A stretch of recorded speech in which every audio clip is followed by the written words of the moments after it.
यानी जिस देश में धर्म के पालन का स्वातंत्र्य है, तो ऐसा यदि डर किसी को लग रहा है तो मुझे लगता है कि मुसलमान समाज ने इसके बारे में सोचना चाहिए। भगवान की उपासना है, हर एक के व्यक्ति के स्वातंत्र्य का विषय। यह एक स्वतंत्र, यह एक लोकशाही को मानने वाला डेमोक्रेटिक देश है। तो इस देश में उपासना का स्वातंत्र्य है, संविधान दत्त स्वातंत्र्य है। और यदि तत्व के आधार के ऊपर यदि कोई दूसरे धर्म में जाता है, उसकी अनुमति है। हाँ, ईसाई मिशनरी जैसे प्रलोभन देकर या झूठ बोलकर जिस तरीके से धर्मांतरण के षड्यंत्र कर रहे, वो एंटी कॉन्स्टिट्यूशनल है, वैसा होना नहीं चाहिए, वो गैर कानूनी है। मगर तत्व के आधार के ऊपर कोई आता है तो उसको अपने विचार की, तो हिंदू समाज सभी का स्वागत करेगा। और मुझे लगता है कि रक्षा होनी ही चाहिए। और जो लोग कानून अपने हाथ में लेंगे, किसी के ऊपर हिंसा का प्रयोग करेंगे, उनका कठोरता से दमन होना चाहिए। हम 3 तरह का काम कर रहे हैं कि कुछ सुप्रीम कोर्ट में काम करने वाले बड़े बड़े वकील हैं, हाई कोर्ट से रिटायर्ड जजेस हैं, पूर्ण देश भर के। इनकी एक बहुत बड़ी एक लीगल प्रकोष्ठ बना है विश्व हिंदू परिषद के माध्यम से।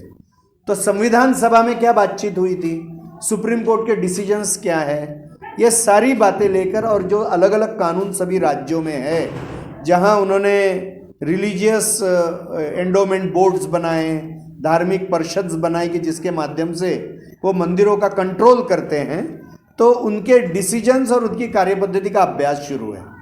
मगर बेसिकली हमारा कहना है कि जो धर्म के नाम पर मंदिर में धन दिया जाता है, प्रॉपर्टी दी जाती है, अभी आंध्र प्रदेश है, तमिलनाडु है, तेलंगाना है, इसमें ऐसे अनेक राज्यों में, केरल है, ऐसे अनेक राज्यों में अहिंदुओं के लिए उसका खर्चा होता है, अधार्मिक कामों के लिए खर्चा होता है। तो जिस भावना से भक्त ने दिया है, उस भावना का अपमान हो रहा है। दूसरी बात की कोई डिस्प्यूट है तो सरकार ने डिस्प्यूट सॉल्व करना चाहिए। यदि आज उसकी व्यवस्था है, सरकार ने मंदिर चलाना, ये सरकार का काम नहीं है, वो हिंदू समाज ने करना चाहिए। तीसरी बात, इसमें डिस्क्रिमिनेशन है। केवल हिंदू मंदिर क्यों कब्जे में ले रहे हैं? आप यदि लेनी है तो क्रिश्चियन और मुसलमानों के धार्मिक स्थल है। ये एक डिस्क्रिमिनेटेड एटीट्यूड तो सरकार के स्तर पे एक्सेप्टेड नहीं है। इसलिए, मगर अभी लाखों मंदिर है, केवल 2-3 नहीं, दक्षिण भारत में तो लाखों मंदिर हैं, और उनकी नज़र उसी के ऊपर है जहाँ धन है, जहाँ प्रॉपर्टी है। तो यह जो एक डिस्क्रिमिनेटरी एटीट्यूड है, पक्षपातपूर्ण, इसको रोकना है। तो दूसरा काम जो हम कर रहे हैं कि स्वीकारने की क्या व्यवस्था हो सकती है, क्योंकि उसके ऊपर ट्रस्टी देने पड़ेंगे, सारे विषय करने पड़ेंगे। तो ये तीनों तरीके से हम अभी काम कर रहे हैं। इसका आंदोलन भी खड़ा किया जाएगा, सुप्रीम कोर्ट, हाई कोर्ट में केसेस भी लड़ी जाए। स्पष्ट भूमिका है कि काशी, मथुरा और अयोध्या, इसका संकल्प हिंदू समाज ने किया है, तो हिंदू समाज अपना संकल्प पूर्ण करेगा। आज विश्व हिंदू परिषद का जो वचन था कि मंदिर वहीं बनाएंगे, मंदिर भव्य बनाएंगे, तो वही वाला विषय तो हो गया है, भव्य वाला विषय अभी चल रहा है। तो जो हमने वचन दिया उसको तो पूर्ण करना चाहिए। तो अभी जितना भी कालखंड लगेगा उसके लिए हम उसके ऊपर कॉन्सेंट्रेट करेंगे। और समाज का जो संकल्प है कि काशी, मथुरा और अयोध्या, ये तीनों वो प्राप्त करेगा, मुझे पूर्ण विश्वास है कि हिंदू समाज अपना संकल्प सच करेगा। कि पूर्ण देश भर में अभी एक कार्यक्रम का आवाहन विश्व हिंदू परिषद ने किया है। 14 दिसंबर को गीता जयंती आ रही है, तो संपूर्ण देश भर में विश्व हिंदू परिषद इसको शौर्य दिवस के नाम पर मनाता है। तो अपने देश धर्म की रक्षा के लिए जहाँ जहाँ पर अपने इतिहास में पराक्रम हुआ है, और हम जानते हैं कि गीता जयंती के दिन अयोध्या के जन्मभूमि के ऊपर जो बाबरी ढांचा था, उसको हिंदू समाज ने सैकड़ों वर्षों के संघर्ष के बाद में ध्वस्त कर दिया, और अभी एक भव्य मंदिर के निर्माण का कार्य वहाँ चल रहा है।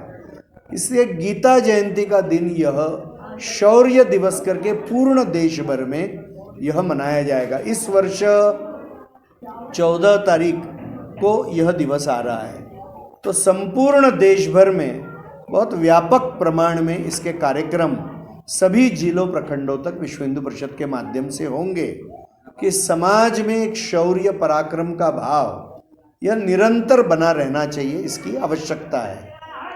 और साथ ही में विश्व हिंदू परिषद का और एक बड़ा कार्यक्रम है, वह धर्म रक्षा दिवस, यानी 23 दिसंबर को स्वामी श्रद्धानंद जी का बलिदान दिवस है।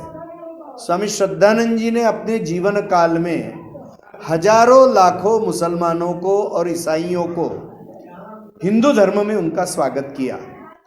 और इसलिए स्वामी श्रद्धानंद जी का यह जो कार्य है कि जिसको भी हिंदू धर्म में आना की इच्छा है उसका हिंदू धर्मियों ने स्वागत करना चाहिए, उनकी रक्षा भी करनी चाहिए, उनको स्वीकारना चाहिए। तो यह मानस और यह कार्य पूर्ण समाज में बहुत आवश्यक कार्य है। और इसलिए संपूर्ण देश भर में 23 दिसंबर को लेकर अन्य कुछ दिवस ऐसे हम लोग धर्म रक्षा दिवस मनाने वाले हैं। तो ये दो बहुत बड़े महत्व के विषय हमारे सामने है। जैसे कि हम जानते हैं कि उत्तर प्रदेश में भी श्रीमान वासिम रिजवी जी ने हिंदू धर्म में प्रवेश किया है, तो विश्व हिंदू परिषद उनका स्वागत भी करती है। विश्व हिंदू परिषद हर व्यक्ति जो हिंदू धर्म में आएगा उसका स्वागत करेगी, क्योंकि हिंदू धर्म के दरवाजे सभी के लिए खुले हैं। और हिंदू धर्म ही ऐसा एक विषय है, ऐसा एक विचार है कि जो संपूर्ण विश्व की संपूर्ण व्यक्ति, प्राणी मात्र, वनस्पति सबके कल्याण की कामना करता है। और इसलिए विश्व कल्याण की कामना करने वाले हिंदू धर्म में सभी का सदा के लिए स्वागत रहेगा। इसका स्मरण दिलाने के लिए यह धर्म रक्षा दिवस 23 दिसंबर को हम लोग पूर्ण देश भर में मनाने वाले हैं।